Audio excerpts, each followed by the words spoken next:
అయిపోయింది. వీళ్ళదైతే ఏమీ లేనే లేదు. 23 అయింది టీడీపీది. వీళ్ళది అసలు ఏమీ లేదు. జనసేన ఒక్కటి గెలిచారు, అది కూడా ఈయన 2 చోట్ల ఓడిపోయారు. అప్పుడు బీజేపీ లేదు. ఇప్పుడు చూడండి, ఇచ్చాడు 21 సీట్లు ఇస్తే 21 గెలిచారు. అది చాలా గొప్ప విషయం కదా. స్ట్రైక్ ఎక్కడ జరగదు అది.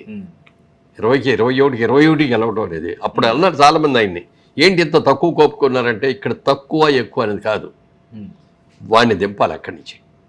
ఆ దుర్మార్గుడు దింపితే కానీ మనకి ఇది అవదు అని ఒక గట్టిగా పట్టుబట్టిందో ఆయనే.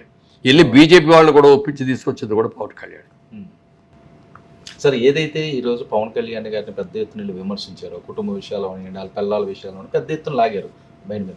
ఈరోజు కర్మ రిపీట్స్ అవుతుంది అనుకోవచ్చా? ఎందుకంటే ఈ మధ్య కాలంలో మనం చూస్తున్నాం వరుసగా పాత మంత్రులు అవనివ్వండి, లేకపోతే ఎమ్మెల్యేలు అవనివ్వండి, ఎమ్మెల్సీలు అవనివ్వండి, వాళ్ళు రాసలీలలు ఎలా చూడాలి సార్? ఏంటి రాజకీయ నాయకులకి ఈ బుద్ధి?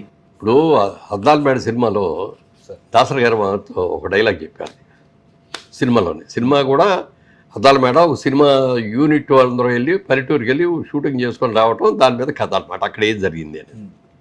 ఆయన డైరెక్టర్, నేను హీరోయే, Jayasudha heroine, Ambika main heroine అయినా అంబిక ఆ ఊళ్ళో పల్లెటూరు పిల్ల అమ్మాయి.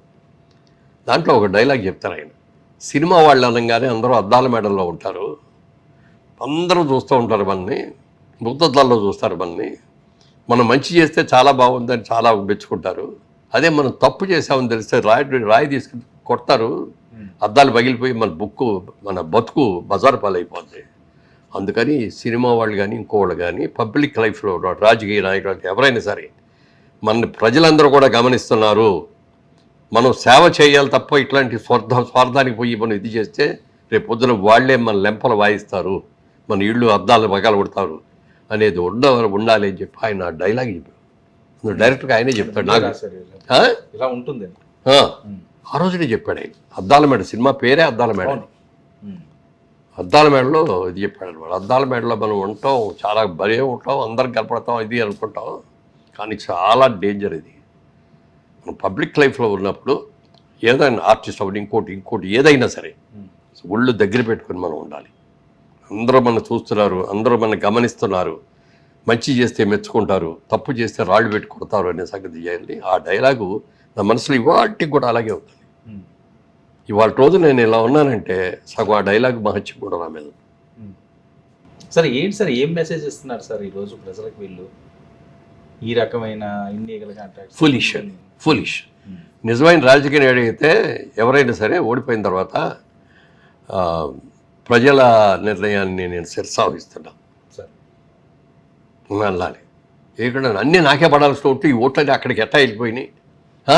ఏదో మ్యాజిక్ ఎవరు చేస్తారు? నువ్వు అధికారంలో చేస్తే నువ్వు చేయాలి తప్ప అపోజిషన్ వాళ్ళు ఏం చేస్తాడు?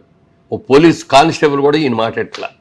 అలాంటి స్టేజ్ కదా ఆయన తీసుకెళ్ళి అరెస్ట్ చేసిన విధానం కానీ పద్ధతి కానీ చూస్తే ఎవరు ఐఏఎస్లు ఐఏపీఎస్లు కూడా అందరూ అట్టే ఉన్నారు.